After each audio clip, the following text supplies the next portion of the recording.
நான் வாரிசு இல்லாத ஒரு வாரிசு.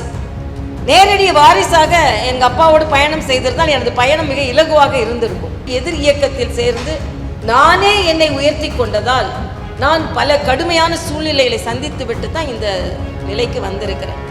அசம்பிளி ஃபைலை பற்றி சபாநாயகர் ஏதோ எங்களோட ஆஃபீஸில் இருக்கிற மாதிரி சொன்ன உடனே 2-3 போஸ்டர் ஒட்டி இருந்தாங்க. அது மிக தவறானது. அதில் இழந்ததும் அதிகம், பெற்றதும் அதிகம். இழந்தது என்பது எனது மருத்துவ தொழில். 2 மருத்துவ மனைகளை வைத்திருந்து அப்புறம் அது மூடியது. எந்தவித சுயலாபமும் எந்த கோப்புகளிலும் நான் பெற்றதில்லை. உள்ளார்த்தமாக சில பேர் சுவரொட்டி ஒட்டினார்கள். அதை சில பத்திரிகைகள் அதை பிரசுரித்தது உண்மையிலே எனக்கு வருது. நான் போட்டி போடுறேன்னு எங்கேயும் வெளிப்படையாக சொல்லலை. அதுவும் புதுச்சேரியில தான் போட்டி போடுறேன்னு நான் சொல்லலை. வெளிமாநிலத்தை சார்ந்தவர் என்று தயவு செய்து எழுதாதீர்கள். அதனால தயவு செய்து என்னை வேறுபடுத்தாதீர்கள். அது எனக்கு மிகுந்த மனவலியை தருகிறது. நான் ப்ராக்டிஸ் பண்ணும்போது இந்த பணத்தை நான் தாழ்மாறு தான் பார்த்து கொண்டு இருந்தேன். அதனால் அதெல்லாம் எனக்கு குறிக்கோளே இல்லை. அடிக்கடி சொல்லுவேன், கோட்டும் ஒயிட்டு நோட்டும் ஒயிட்டுன்னு சொல்லுவேன். அதனால் சும்மா இதெல்லாம் பற்றி காசு பற்றி என்கிட்ட பேசாதுங்கப்பா. நாங்கள் எல்லாம் நல்ல வெளிப்படையாக நிர்வாகம் செய்து கொண்டு இருக்கிறோம்.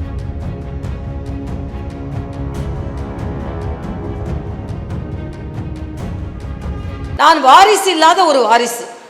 நேரடி வாரிசாக எங்கள் அப்பாவோடு பயணம் செய்திருந்தால் எனது பயணம் மிக இலகுவாக இருந்திருக்கும். ஆனால் நான் எதிர் அணியில் சேர்ந்து எதிர் இயக்கத்தில் சேர்ந்து நானே என்னை உயர்த்தி கொண்டதால் நான் பல கடுமையான சூழ்நிலைகளை சந்தித்து விட்டு தான் இந்த நிலைக்கு வந்திருக்கிறேன். இப்போ சமீபத்தில் நம்ம அசம்பிளி ஃபைலை பற்றி சபாநாயகர் ஏதோ எங்களோட ஆஃபீஸில் இருக்கிற மாதிரி சொன்ன உடனே 2-3 போஸ்டர் ஒட்டி இருந்தாங்க. அது மிக தவறானது. யார் வேண்டுமானாலும் யார் மேலே வேணுமானாலும் சேரவாற்றி இறைக்கிறது என்பது அது என்னதான் நாங்கள் எதிர்கட்சியாக இருந்தோம், எதிரணியில் இருக்கிறோம், இது அரசியலில் சகஜம்னாலும் அடிப்படை நீங்கள் என்னோட பத்திரிகையாளர் சந்திப்புகளெல்லாம் நீங்கள் பார்த்துருக்கீங்க. 25 ஆண்டுகள், இன்னும் சொல்லப்போனால் நான் பொது வாழ்க்கையில் ஒரு இயக்கத்தில் சேர்ந்து இந்த செப்டம்பர் வந்தால் செப்டம்பர் 17ஆம் தேதியோடு 25 ஆண்டுகளை நான் நிறைவு செய்கிறேன். நான்ஸ்டாப். 1999 செப்டம்பர் 17ஆம் தேதி நான் பாரதிய ஜனதா கட்சி இயக்கத்தில் என்னை இணைத்து கொண்டேன். அன்றிலிருந்து 25 ஆண்டுகள். அதில் இழந்ததும் அதிகம், பெற்றதும் அதிகம். இழந்தது என்பது எனது மருத்துவ தொழில். 2 மருத்துவ மனைகளை வைத்திருந்து அப்புறம் அது மூடியது. 10 மருத்துவமனைகளில் சிறப்பு மருத்துவராக பணியாற்றியது. மருத்துவ மாணவர்களுக்கு ஒரு பேராசிரியராக இருந்து இதெல்லாம் விட்டுட்டு தான் நான் அரசியலுக்கு வந்தேன். அதனால் ஒன்றுமே இல்லாமல் அரசியலுக்கு வரவில்லை. அதனால் நிர்வாக ரீதியாக ஒரு ஃபைல் இருக்கிறத ஏதோ இதில் நாம் சுய லாபத்திற்காக இன்னைக்கு சொல்கிறேன். இந்த எப்படி உங்களுக்கு அன்பால் இந்த அலுவலகம் இயங்கி கொண்டிருக்கிறதோ அதே போல் வெளிப்படைத்தன்மையாக இந்த அலுவலகம் இயங்கி கொண்டிருக்கிறது. எந்தவித சுயலாபமும் எந்த கோப்புகளிலும் நான் பெற்றதில்லை. ஆனால் ஏதோ சுயலாபம் பெறுவதற்காக ஒரு கோப்பு வைக்கப்பட்டிருக்கு. இன்னும் சொல்ல போனால் மக்களின் வரிப்பணம் மிச்சமாக்கப்பட வேண்டும் என்பதற்காகத்தான் அந்த கோப்பை இன்னும் அதிகமாக விவரமாக பார்த்து கொண்டிருக்கிறோம் என்பதுதான். ஏன்னா அதில் குறிப்பிடப்பட்ட செலவினம் என்பது சற்று அதிகமாக இருக்கிறது. ஏன்னா பாராளுமன்ற கட்டிடத்தை நாம் ஒப்பிடும் பொழுது, தெலுங்கானாவில் உள்ள கட்டிடத்தை ஒப்பிடும்போது செலவு அதிகம். மக்கள் வரிப்பணம் ஆடம்பரமாக செலவிடப்பட்டுவிடக்கூடாது, அவசியமாக செலவிடப்பட வேண்டும் என்பதற்காகத்தான் அதில் சில கேள்விகள் கேட்கப்பட்டு அதில் சில வசதிகள், அதாவது சில விருந்தினர்களை உபசரிக்கும் தளமாக இருக்கட்டும், விமான தளமாக இருக்கட்டும், நம்மளோட மாநிலத்திற்கு வேண்டிய செலவு அது கூட அதிகமாகிவிடக்கூடாது என்பதற்காக நாம் அதை பார்த்து கொண்டு இருக்கிறோமே தவிர வேறு இதில் உள்ளார்த்தமாக சில பேர் சுவரொட்டி ஒட்டினார்கள்.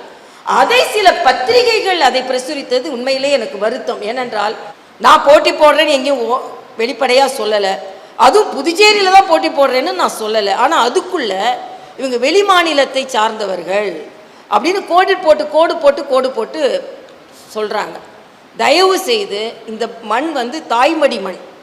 இந்த மண் மரியாதைக்குரிய அரவிந்தர் எங்கே பிறந்தார்னு பார்க்கல. இந்த மண் தாங்கி பிடித்தது. அதுக்காக உடனே நான் புதுச்சேரியை மனசில் வச்சு பேசுகிறேன்னு நினைக்காதீங்க.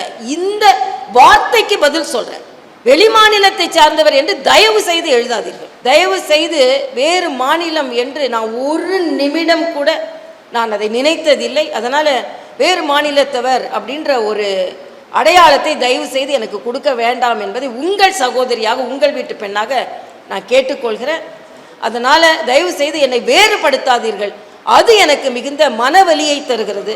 மனவலி வந்தால் எனக்கு எப்போவுமே மன வலிமையும் வரும், வலிமையும் நான் பெறுகிறேன்.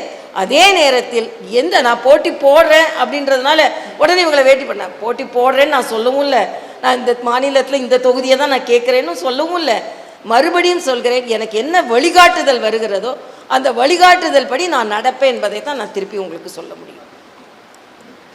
புதுவைக்கு பணியாற்ற வேண்டும், சேவை செய்ய வேண்டும் என்ற ஒற்றை நோக்கத்தோடு சுய லாபம் இல்லாமல், சுய நோக்கம் இல்லாமல், இவங்க சொன்ன மாதிரி நடுவில் ஒரு பேப்பரை வைக்க மறந்துட்டீங்கன்னா, நான் எவ்வளவோ பேப்பரை பார்த்தேன் தம்பி.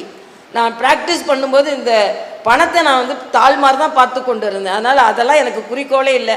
அதை நான் அந்த பேப்பருக்காக தான் நாங்கள் ஒர்க் பண்ணோன்னா மருத்துவராகவே நான் இருந்திருப்பேன். வேலை இல்லாத மருத்துவராக நான் இல்லை. அதனால் நல்ல நோக்கத்தை தயவு செய்து புரிந்து கொள்ளுங்கள். நல்லது நடக்க வேண்டும் என்றால் நல்லவர்கள் ஊக்கப்படுத்தப்பட வேண்டும் என்ற உங்கள் சகோதரியாக எனது வேண்டுகோளை வைத்து இன்னும் எனது பணி தொடரும். அடிக்கடி சொல்லுவேன், கோட்டும் ஒயிட்டு நோட்டும் ஒயிட்டுன்னு சொல்லுவேன். அதனால் சும்மா இதெல்லாம் பற்றி காசு பற்றி என்கிட்ட பேசாதுங்கப்பா. நாங்கள் எல்லாம் நல்ல வெளிப்படையாக நிர்வாகம் செய்து கொண்டிருக்கிறோம், அவ்வளோதான்.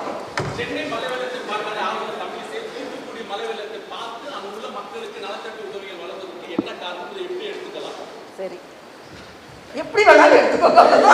இது போன்ற செய்திகளை மேலும் தெரிந்து கொள்ள எங்களது யூடியூப், ஃபேஸ்புக் மற்றும் ட்விட்டர் ஆப்களை சப்ஸ்கிரைப் செய்யவும்.